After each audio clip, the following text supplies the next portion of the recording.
오늘 우리에게 주시는 하나님의 말씀입니다. 저녁 때 그 두 천사가 소돔에 이르니 마침 롯이 소돔 성문에 앉아 있다가 그들을 보고 일어나 영접하고 땅에 엎드려 절하며 이르되 내 주여 돌이켜 종의 집으로 들어와 발을 씻고 주무시고 일찍 일어나 갈 길을 가소서. 그들이 이르되 아니라 우리가 거리에서 밤을 새우리라. 롯이 간청함에 그제서야 돌이켜 그 집으로 들어오는지라. 롯이 그들을 위하여 식탁을 베풀고 무교병을 구우니 그들이 먹으니라.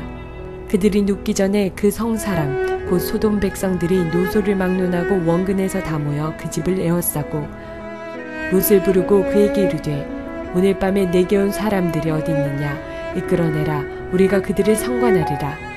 롯이 문 밖에 무리에게로 나가서 뒤로 문을 닫고 이르되 청하노니 내 형제들아 일어나길 행하지 말라. 내게 남자를 가까이 하지 아니한 두 딸이 있노라. 정하건대 내가 그들을 너희에게로 이끌어내리니 너희 눈에 좋을 대로 그들에게 행하고 이 사람들은 내 집에 들어왔은즉 이 사람들에게는 아무 일도 저지르지 말라. 그들이 이르되 너는 물러나라. 또 이르되 이 자가 들어와서 거류하면서 우리의 법관이 되려 하는도다. 이제 우리가 그들보다 너를 더 헤아리라 하고 롯을 밀치며 가까이 가서 그 문을 부수려고 하는지라. 그 사람들이 손을 내밀어 롯을 집으로 끌어들이고 문을 닫고 문 밖의 무리를 대소를 막론하고 그 눈을 어둡게 하니 그들이 문을 찾느라고 헤매었더라. 그 사람들이 롯에게 이르되 이외에 내게 속한 자가 또 있느냐. 내 사위나 자녀나 성중에 내게 속한 자들을 다 성 밖으로 이끌어내라. 그들에 대한 부르짖음이 여호와 앞에 크므로 여호와께서 이곳을 멸하시려고 우리를 보내셨나니 우리가 멸하리라. 성도 여러분 평안하셨습니까? 오늘 우리가 은혜를 받을 하나님의 말씀은 창세기 19장 1절에서 13절 말씀입니다. 우리가 보통 생각하기를 소돔과 고모라는 성적인 방종과 타락으로 인해서 멸망받았다고 생각합니다. 물론 맞는 얘기입니다. 오늘 보는 성경에서도 실제로 소돔의 죄악에 대한 부분 중에서 성적인 타락, 남색하는 부분에 대해서 구체적으로 다루고 있습니다. 그러나 그 성적인 타락이 이 소돔이 갖고 있는 모든 죄악의 모든 것이 다 아니었습니다. 그것은 극히 일부분이었습니다. 사실은 소돔과 고모라가 처해 있는 모든 죄악과 부패상의 한 단면, 상징적으로 보여주는 것이 성적인 타락입니다. 그래서 오늘 13절을 보면은 뭐라고 나와 있냐면은 그 천사들이 롯에게 말해줍니다. 이 소돔 사람들에 대한 부르짖음이 하나님께 들렸기 때문에 우리가 이곳을 멸하러 왔다고 하고 있습니다. 뭐라고 말했습니까? 이곳 사람들의 부르짖음이 하나님께 들렸다고 했습니다.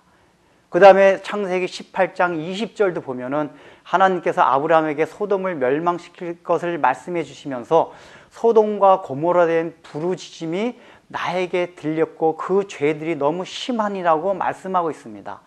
즉 소돔도 그렇고 고모라도 그렇고 부르짖음이 굉장히 심했다고 성경은 표현합니다. 이 부르짖음이 무엇입니까? 이것은 강한 자나 있는 자가 약자를 착취하고 핍박하는 것을 말합니다. 그래서 약자들이 원한에 사무쳐서 들리는 소리, 하늘에 사무친 소리가 바로 부르짖는 소리라는 것입니다. 이것이 더 자세하게 에스겔서에 나와 있습니다. 우리 한번 에스겔서를 보겠습니다. 에스겔서 16장 49절에서 50절 말씀입니다. 제가 한번 읽어보겠습니다. 내 아우 소돔의 죄악은 이러하니 그와 그 딸들에게 교만함과 식물의 풍족함과 태평함이 있음이며 또 그가 가난하고 궁핍한 자를 도와주지 아니하며 거만하여 가증한 일을 내 앞에서 행하였습니다. 그러므로 내가 보고 곧 그들을 없이 하였느니라. 지금 뭐라고 나와 있습니까? 그 소돔성은 태평함과 풍요로움이 있다고 했습니다. 그런데 그들은 가난한 자를 학대하고 도와주지 않았다고 했습니다. 교만했다고 했습니다. 그래서 하나님께서 그들을 멸하시기로 했다고 지금 나오고 있습니다. 무슨 얘기입니까? 실제로 소돔 사람들이 없어서 사람들을 착취한 것입니다. 어떤 생존 문제 때문에 악의 다툼을 한 것이 아니란 얘기입니다. 그들은 굉장히 풍요롭고 태평했습니다. 그런데 그 풍요로움을 충분히 누리면서도 더욱더 착취하고 가지기 위해서 없는 사람들을 학대했다는 얘기입니다. 사실 이런 것은 구약 성경 전체를 흐르는 사상입니다. 하나님께서는 계속 이스라엘 백성들을 향하여 가난한 자와 고아와 과부들을 신원하고 학대하지 말라고 계속해서 말씀하십니다. 너희가 그런 것을 계속 행할 때 내가 너희의 제사를 받지 않겠다, 예배를 받지 않겠다고 계속 말씀합니다. 그런데 바로 소돔의 죄악 가운데 가장 큰 부분이 이런 부분들이었습니다. 여기서는 오히려 직접적으로는 성적인 범죄에 대해서는 자세하게 다루지 않습니다. 결국은 성적인 범죄라는 것은 이런 총체적인 부패와 죄악들로 인해 가지고 성적인 타락으로 나타났다는 얘기입니다.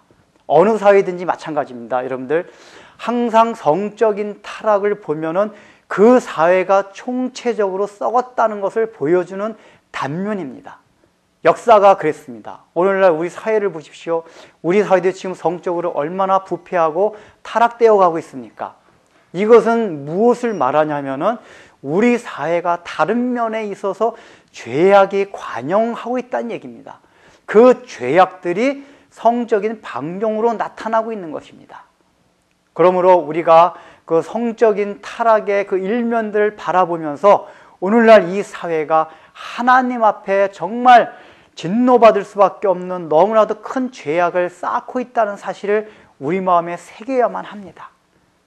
지금 에스겔서에 나온 것과 같이 풍요롭고 태평한 시대 속에서 우리는 하나님을 의지하지 않는 교만함에 빠졌습니다. 그 교만함들이 있기 때문에 우리가 어떤 한 인격체와 생명의 존중을 우리가 생각지 않습니다. 그 인격체를 존중하지 않기 때문에 얼마나 사람을 무시하겠습니까? 사람을 기계같이 생각합니다. 모든 걸 수단으로 생각합니다. 이렇게 모든 것이 물질주의 또 기계주의, 성장주의, 결과주의로 우리가 나아갈 때에 지금 오늘날과 같은 성적인 방종이 나타나고 있는 것입니다. 이런 시대를 살아가면서 생각할 것이 무엇입니까? 우리는 이 시대를 위해서 우리가 기도를 해야 된다는 얘기입니다. 그리스도인으로서 책임과 의무를 가지고 이 죄악성을 바라보면서 더 이상 하나님 앞에 이 죄가 쌓이지 않도록, 그래서 이 세상이 당장 하나님 앞에 심판을 받지 않도록 우리가 날마다 기도하며 우리 그리스도인으로서의 의무를 다해야겠습니다. 기도하겠습니다. 하나님 아버지, 참으로 소돔이 심판받은 것이 표면적으로는 성적인 타락으로 나타나 있지만은 그 이면에 이미 소돔은 풍요롭고 태평한 가운데서 참 하나님을 의지하지 않는 교만함과 가난한 자들을 돌보지 않고 학대하는 그런 죄를 범하고 있었다는 것을 우리가 한번 배웠습니다. 오늘날도 하나님 아버지 마찬가지가 아닙니까? 이 시대가 얼마나 풍요롭고 태평스러운 시대입니까?